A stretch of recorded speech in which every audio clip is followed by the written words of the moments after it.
Graça e paz, irmãs. Meu nome é Débora, sou presidente da SAF, da Igreja Presbiteriana Getsemane no Esmeril, Patrocínio. Vim trazer uma meditação na Palavra do Senhor para vocês. Vou começar com um conto de Eça de Queiroz, um grande escritor do século XIX. Acredito que muitos lembram dos romances que nós lemos na época de escola, Os Maias, O Primo Basílio. Ele tem um conto que se passa na época de Jesus, que se chama O Suave Milagre. Esse conto, ele possui 3 personagens. O primeiro é Obed, que era um homem muito rico, de posses. Ele achava que ele podia comprar o que precisasse. E ele tinha um grande gado, grandes plantações, e de repente começou a ter uma mortandade, nas suas plantações e no seu gado. Ele já tinha procurado vários recursos, vários lugares, até que então ele ouviu falar do tal de um rabi, chamado Jesus, que curava, fazia milagres. Designou que seus servos fossem procurar Jesus para que trouxesse. Porque ele pensava que Jesus era mais um dos feiticeiros, como ele já havia trago para a sua casa, que achava que poderia pagar o valor que fosse que resolvia. E seus empregados andaram, sempre ouviam o nome de Jesus, o que ele estava fazendo, mas não conseguiam encontrá-lo. Até que os empregados voltaram, infelizmente toda a sua plantação tinha sido arrasada, o seu gado também, e não adiantou ele ter o dinheiro que ele tinha. E ele ficou muito amargurado no seu coração. O outro era o sétimo, Púlpito Sétimo, que ele era um general. E ele era um homem assim muito temido por todos, que ele se achava acima de qualquer pessoa. Ele ganhou grandes batalhas, devastou várias cidades, mas ele saqueava por onde ele passava. Então isso o tornou rico e temido por muitos. Mas ele tinha uma filha, uma única filha, que tinha um mal súbito, estava definhando. O texto conta que ela era branca, de tão branca, pálida, que lembrava a lua, a palidez dela. E o texto destaca uma frase que fala assim, que a dor do sétimo era como se fosse um verme que roía um fruto suculento, de tanto que aquilo angustiava seu coração. Também ouviu falar do rabi, Jesus, que fazia milagres. Ele pensou, poderoso como eu sou, ele não vai se negar a vir. Então ele designou soldados, servos para procurar. Ele mesmo foi atrás para procurar, porque ele queria uma esperança para que pudesse salvar a filha dele. Então, como ele ouvia falar que esse Jesus fazia, então ele queria. Então ele procurou e não encontrou. Só continuava ouvindo os milagres e tudo que Jesus fazia. Até então que ele voltou para a casa dele, infelizmente a filha dele havia falecido. E a amargura ficou naquele coração. E o nosso terceiro personagem era uma mulher viúva, que tinha um filho paraplégico, que vivia com dores, definhando também. E até que um dia bateu um mendigo na porta da casa dela, pedindo comida. E ela partiu com esse mendigo um pouco do pão e do azeite que ela tinha. Então, esse mendigo, conversando com ela, perguntou se ela tinha ouvido falar do tal Jesus que curava, que gostava das crianças e fazia milagres. E ela disse, Obed era um homem tão rico, não conseguiu. Sétimo, Púlpito Sétimo, um general tão temido, não conseguiu encontrar Jesus, quem sou eu? E o filho, ali escutar, chegou para a mãe com lágrimas nos olhos e falou assim, mãe, eu quero conhecer esse Jesus. Eu quero ver ele não gosta de crianças, não faz milagres, eu quero conhecer. A mãe, com o coração apertado e contrito, falou assim, meu filho, eu não posso, eu não sou rica, não tenho posses, como que eu vou encontrar este Jesus? E de repente Jesus aparece na porta da casa daquela viúva e daquele filho. Essa história me fez lembrar um texto muito conhecido em Marcos, capítulo 9. Nós vamos fazer a leitura do versículo 14 a 27, que diz assim: Quando eles se aproximavam dos discípulos, viram numerosa multidão ao redor e que seus escribas discutiam com ele. E logo toda a multidão, ao ver Jesus, tomada de surpresa, correu para eles e os saudava. Então ele interpelou os escribas: Quem quer que discutisse com eles? Um dentre a multidão respondeu: Mestre, trouxe-te meu filho, possesso no espírito mudo, E este, onde quer que apanhe, lança por terra, e ele espuma, rinha os dentes e vai definhando. Roguei a seus discípulos que expelisse e não puderam. Então Jesus lhe disse: ó geração incrédula, até quando estarei convosco? Até quando você sofrereis? Trazei-me. E trouxeram. Quando ele viu a Jesus, o Espírito imediatamente o agitou com violência. E caindo ele por terra, revolvia e espumando. Perguntou Jesus ao pai do menino: há quanto tempo isso lhe sucede? Desde a infância, respondeu. E muitas vezes o tem lançado no fogo e na água, para o matar. Mas se tu podes alguma coisa, tenha compaixão de nós, ajuda-nos. Ao que lhe respondeu Jesus: se podes, tudo é possível que crê. E imediatamente o pai do menino, exclamando com lágrimas nos olhos: eu creio, ajuda-me na falta da minha fé. Vendo Jesus que a multidão concorria, repreendeu o espírito imundo, dizendo: o espírito mudo e surdo, eu lhe ordeno, saia desse jovem e nunca mais retornes a ele. E ele, clamando e agitado muito, saiu, deixando como se estivesse morto, a ponto que muitos disseram: morreu. Mas Jesus, tomando pela mão, o ergueu e o levantou. Por muitas vezes nós olhamos esse texto simplesmente pela cura do menino, né? Processo, ou pela falta de fé dos discípulos, né? Que estavam ali discutindo com os escribas e não puderam, porque o texto ainda termina, né? Nós não lemos até o final, que ele fala que Jesus explica que aquela caça só poderia ser expulsa por meio de oração e jejum. Mas hoje eu quero convidar a vocês, irmãs, a olhar esse texto de uma forma diferente, pelo pai, pela visão daquele pai, daquele menino, né? Aquele pai, ele estava sem esperança nenhuma, né? Porque ele ouviu falar de Jesus, ouviu que Jesus podia curar, ouviu que Jesus fazia milagres. Ele foi primeiro ao encontro dele, encontrou os discípulos e ninguém pode fazer nada por ele. Foi onde começou a discussão, até que Cristo chega. Na hora que Cristo chega e pergunta por que discutir, ele grita no meio da multidão: Jesus, eu trouxe meu filho para que pudesse curar. E ele já sai falando o que está acontecendo, e ele fala assim: traz para mim. Então, você vê a situação daquele desespero daquele pai. Há quanto tempo aquele pai estava naquela situação, naquele desespero, que a mesma história que é relatada em Lucas diz que aquele era o único filho dele. Então, por quanto o pai já tinha procurado, enquanto ele encontra Jesus, ele tem uma esperança naquilo que pode ser feito pela vida do filho dele. Ele deposita toda a sua esperança em Cristo naquele momento. Então, por muitas vezes, ele olha para aquela situação e vê: Jesus é minha única esperança. E quantas vezes nós estamos assim, cansados, desmotivados, achamos que não temos mais solução nenhuma, ou tem pessoas aos nossos lados que a gente vê, ainda mais no contexto que nós vivemos hoje, as pessoas estão tão desacreditadas, desmotivadas, sem esperança nenhuma.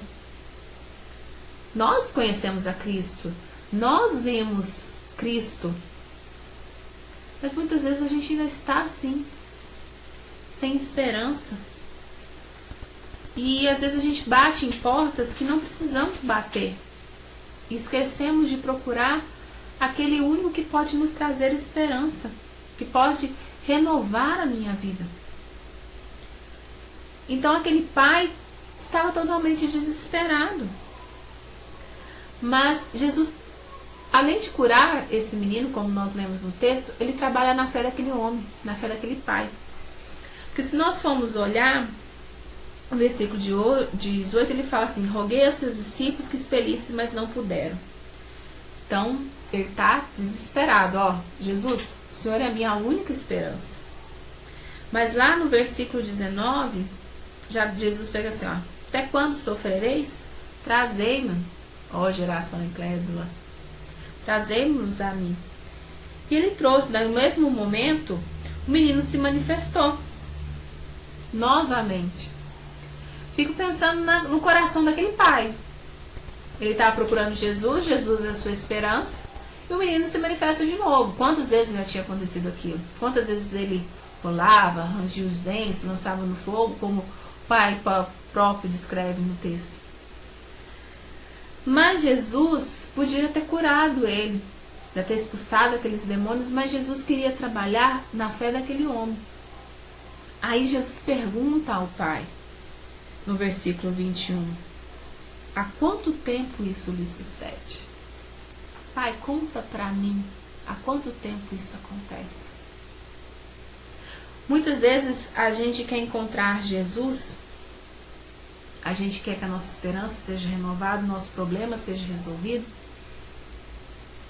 mas a gente não fala para Jesus, a gente não conta para Ele, a gente não conversa com Ele. E o pai começa a descrever tudo.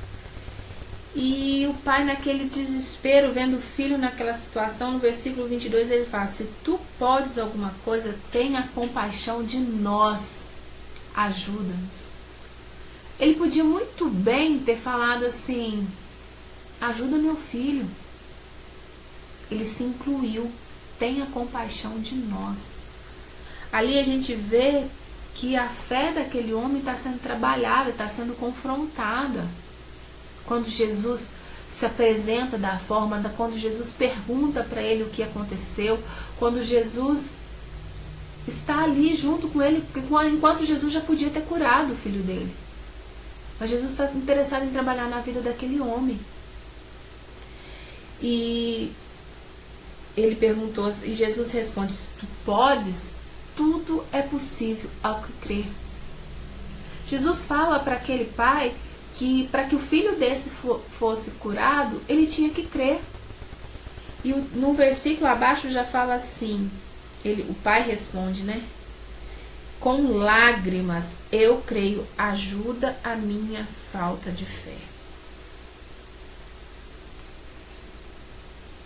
O pai, naquele momento, ele se entrega totalmente para Cristo. Ele fala, se tu podes, tenha compaixão de nós. E Jesus fala, tudo é possível que crê. E muitas vezes a gente esquece que a fé que nós temos que, crer, a gente esquece dela. O quão poderosa é. Porque crer é acreditar. Acreditar é ter fé. Ter fé é confiar e confiar é se entregar. A gente não confia, a gente não se entrega, a gente não acredita. E aquele pai teve a fé dele confrontada nesse ponto. Que ele chega a um ponto que ele fala assim, ajuda a minha falta de fé. Ele mesmo fala, olha, eu creio, mas ajuda, que minha fé é muito pequena. Aquele pai viu Cristo, teve a sua esperança renovada, porque ele encontrou a Cristo. Você vê Jesus confrontando a sua fé, porque ele em lágrimas diz, me ajuda a minha falta de fé, mas, ajuda-nos, tenha compaixão de nós. E a gente vê que Jesus faz uma transformação, não só na vida daquele menino, como na vida daquele pai.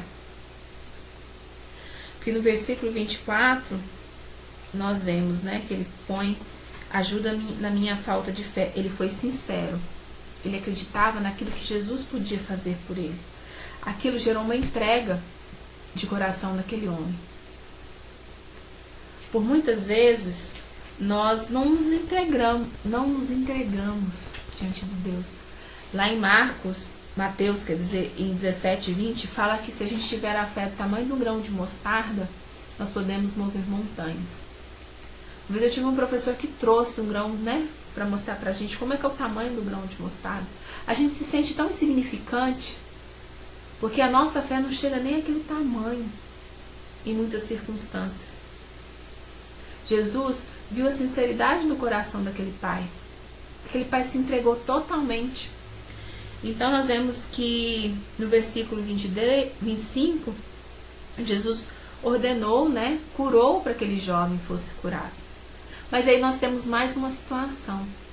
Na hora que Jesus, falou para que eles expulsou aqueles espíritos imundos, o menino caiu no chão. E quem estava à volta? Todo mundo começou a concorrer entre si, dizer, ó, morreu. Como dizemos popularmente, queriam ver o circo pegar fogo. Que Jesus não tinha feito nada. Mas aí Jesus, no versículo 7, fala que Jesus tomou ele pela mão e o ergueu e o levantou. Lá em Lucas 9,43, onde fala que, esse mesmo texto, fala que a multidão ficou pasma, vendo que a glória do Senhor foi manifestada. Por muitas vezes, vai ter muita gente em volta, na situação que você está passando, dizendo que não tem solução, que não tem jeito, que Jesus não pode fazer nada por você. Mas, quando a gente tem uma entrega genuína, ele faz uma transformação nas nossas vidas. Mas a transformação que ele faz em nós é para que o seu nome seja glorificado. Porque por muitas vezes essa entrega que nós precisamos ter. Nesse texto nós vimos que a vida desse pai, ele procurou a Cristo porque era a única esperança que ele tinha. Ele chegou, não encontrou a Cristo. Os discípulos não puderam resolver o problema dele. Mas quando ele encontrou com Cristo, sua esperança foi renovada. Cristo podia, na hora, resolver o problema, por assim dizer. Mas ele quis trabalhar no coração daquele homem, que estava desesperado por ver a situação do seu único filho daquela forma.